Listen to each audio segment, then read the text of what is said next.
हमारे संग मिस्त्री आते हैं सिकंदर। నమస్తే, నేను మీ కౌసర్ జహాన్. 21వ శతాబ్దంలో ఉన్నాం. చంద్రమండలం మీద అడుగు పెట్టాం, అంతరిక్షంలో కూడా వెళ్ళిపోతున్నాం. డ్రైవర్లెస్ కార్లు వస్తున్నాయి, ఆకాశంలో ఎగిరే కార్లు కూడా రాబోతున్నాయట. టెక్నాలజీ పరంగా చాలా అభివృద్ధి చెందుతున్నాం.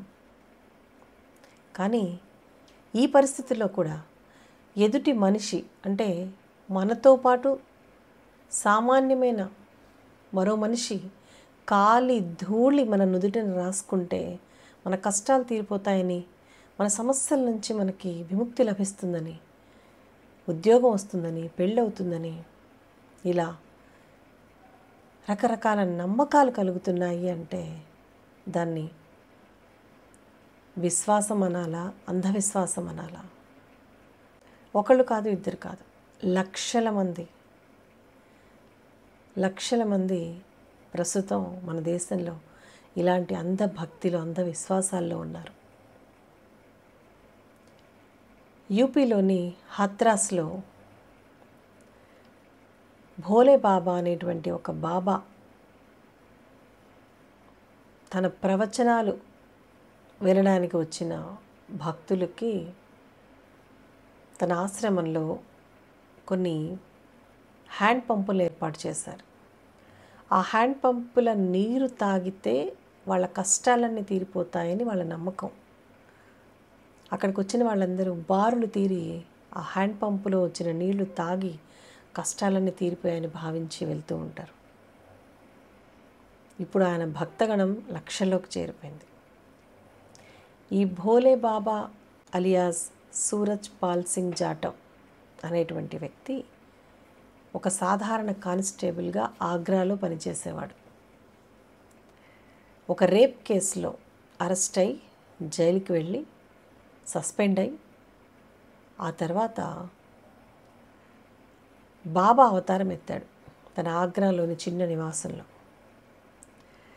అప్పటి వరకు మార్కెట్లో ఉన్న బాబాల్ని ఎదుర్కోవాలి అంటే కొత్తగా ఏదైనా చేయాలి అని తన డ్రెస్సింగ్లో చేంజ్ చేశాడు. రొటీన్గా ఉన్న బాబాల్లాగా కాషాయమో లేదంటే గడ్డమో పెంచకుండా స్టైలిష్ బాబా అవతారం ఎత్తాడు. తెల్ల సూటు బూటు, నీలం రంగు టై వేసుకుని కోటు ధరించిన మోడర్న్ బాబాలాగా అవతారం ఎత్తాడు 1997-98 ప్రాంతంలో. అప్పటి నుంచి మెల్లమెల్లగా తను మరి వ్యాపారం స్టార్ట్ చేశాక ప్రజల్లోకి తనని తను మార్కెట్ చేసుకోవడానికి ఏదో ఒక అట్రాక్టింగ్ అంశం ఉండాలి కాబట్టి ఈ బోరింగ్ కాన్సెప్ట్ని తీసుకొచ్చాడు. బోరు పంపులు ఏర్పాటు చేసి అవి తాగితే, ఆ నీళ్లు తాగితే మీకు మోక్షం లభిస్తుంది అని, మంచి జరుగుతుంది అని.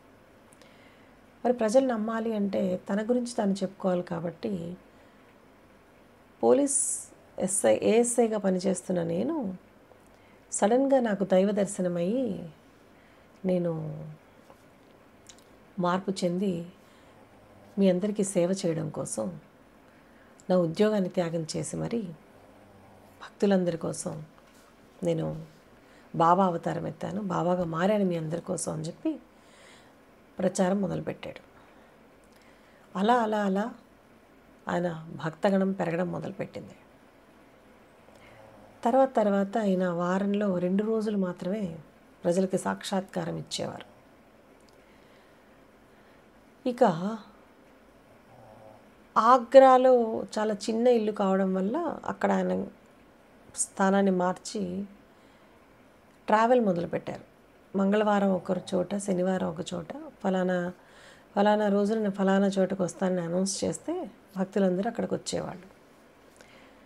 ఆ తర్వాత ఆగ్రాలో కూడా ఆయన నివాసం దగ్గర భక్తులు పెరిగిపోయి, ముఖ్యంగా మహిళలు అక్కడికి వచ్చేసి వాళ్ళ చీర కొంగులతో ఆ ప్రాంతాన్నంతా తుడిచేసి అక్కడ ఆ బోర్ పంపులో వాటర్ తాగి వెళ్ళడం తెలుసుకున్న బాబా ఇది కరెక్ట్ కాదు, పాపం నేను లేని సమయంలో కూడా వాళ్ళందరూ అక్కడికి వస్తున్నారని చెప్పి అక్కడ కూడా ఒకరోజు వచ్చేలాగా కార్యక్రమాన్ని పెట్టారు.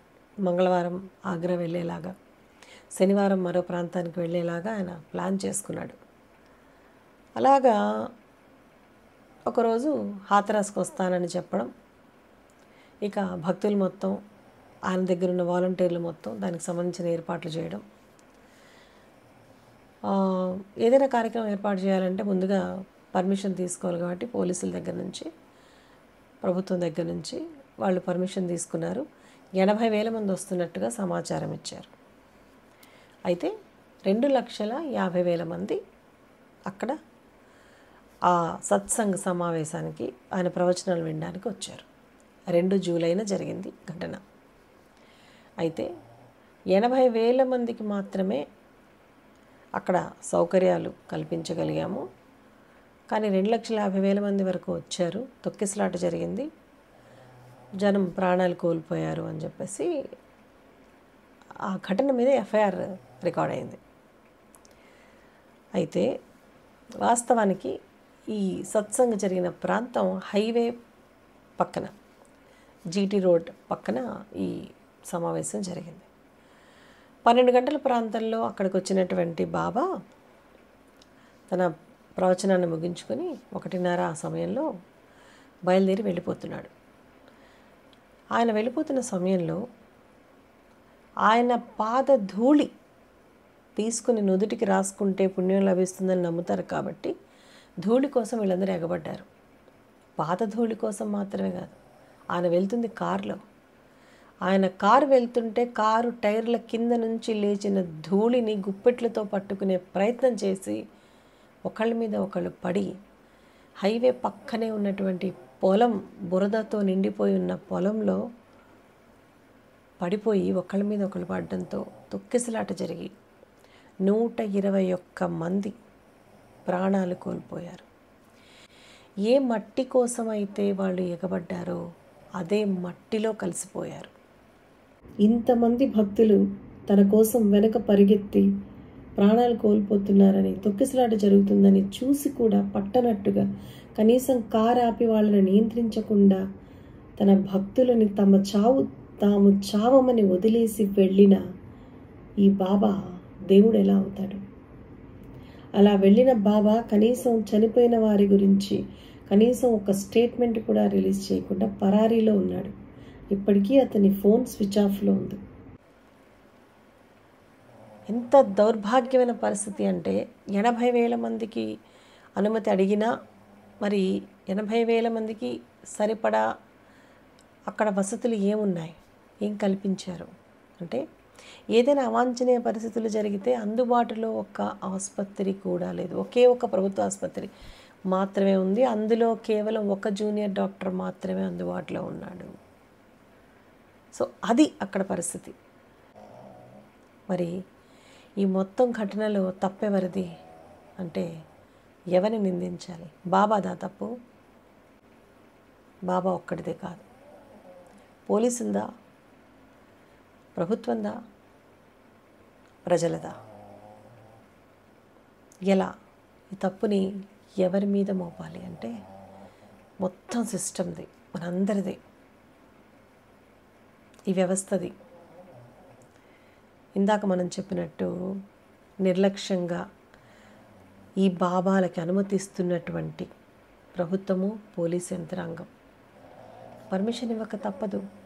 ఎందుకంటే వాళ్ళ పైన ఉన్నటువంటి అధికారులు, ప్రభుత్వ పెద్దలు, మంత్రులు వాళ్ళే వెళ్ళి ఈ బాబాల దగ్గర మోకరిల్లుతూ ఉంటే ప్రజలది నిజంగా తప్పు అందామా అంటే ఈ ప్రస్తుతం పరిస్థితుల్లో ప్రతి ఒక్కరి జీవితాల్లో కష్టాలు, బాధలు ఉండడంతో ఏదైనా చిన్న ఆశ కనిపిస్తే అది చిరుదీపంలా కనిపించి ఆ మార్గంలో వెళ్ళిపోతూ ఉంటారు. దానివల్ల కష్టాలు తీరిపోతాయని నమ్ముతూ ఉంటారు. అలాంటి వాళ్ళని ఆసరా చేసుకుని ఈ బాబాలు మోసం చేసి కోట్ల రూపాయలు గడించి ఇలా పాపులర్ అవుతూ ఉంటారు. నిజంగా ఈ బాబాకి అంత పవరే ఉంటే, తను దేవుణ్ణి స్వయంగా కలిసిన వ్యక్తి అయితే ఆ శక్తితో, ఆ పవర్తో తనని తాను ప్రక్షాళన చేసుకుంటాడు. తనని తాను కేసుల నుంచి బయటికి తెచ్చుకుంటాడు. తనకి తాను ఒక పెద్ద సుపీరియర్ ఆఫీసర్గా ప్రమోట్ అవుతాడు. అవేవి కాకుండా ఉద్యోగం నుంచి సస్పెండ్ అయ్యి ఒక బాబా అవతారం ఎత్తి ప్రజల్ని మోసం చేస్తూ ఉంటే ప్రజలు కనీసం ఒక మనిషిని దేవుడిగా అనుకునే ముందు కనీసం మన వివేకం పనిచేయకపోతే ఇలాంటి ఘటనలే జరుగుతాయి. ఇది ఈరోజు కొత్త కాదు. దేశంలో కొన్ని వందల భావాలు మనం చూసాం, వాళ్ళ అక్రమాలు మనం చూసాం. ఇప్పటికీ ఎంతోమంది జైళ్ళలో ఉన్నారు. రామ్ రహీం, ఆసారాం బావా లాంటి వాళ్ళు రేప్ కేసుల్లో ఎంతమంది ఆడపిల్లల జీవితాలను నాశనం చేశారో. అయినా కూడా బాబాల పట్ల మన దృక్పథం మారకపోతే వీళ్ళని కాపాడేది ఎవరు? ప్రధానమంత్రి హోదాలో ఉన్నటువంటి ఒక వ్యక్తి తనని తాను బయలాజికల్గా పుట్టలేదని, తాను దేవుణ్ణని ప్రకటించుకోవడం మరింతగా ప్రజల్ని తప్పుదోవ పట్టిస్తూ అంధభక్తికి కారణమవుతూ ఉంటే ఇక ఎలాంటి మార్పును ఆశించగలం? ఇలాంటి సంఘటనలు కాకపోతే ఇంకేం చూడగలం?